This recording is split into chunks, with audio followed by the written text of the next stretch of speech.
বিসমিল্লাহির রহমানির রহিম। প্রিয় দেশবাসী, আন্তরিক শুভেচ্ছা অভিনন্দন জানাচ্ছি।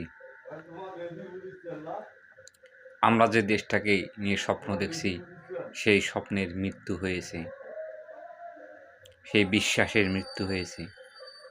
এর জন্য কারা দায়ী, এটা আপনারা ভালোভাবেই জানেন। প্রিয় দেশবাসী,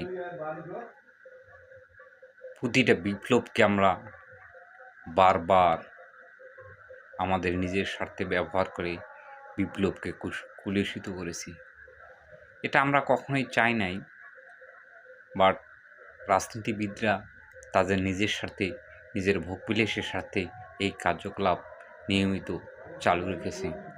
আমরা কি এই অধঃপতন থেকে জাতিকে কখনো মুক্ত করতে পারবো কি না জানি না, তবে এটা থেকে মুক্ত হওয়া জাতির জন্য একটা সবচেয়ে আনন্দের দিন হতে পারত। দেশকে একটা নতুনভাবে এগিয়ে নিয়ে যাওয়ার একটা স্বপ্ন হতো, কিন্তু পারি নাই।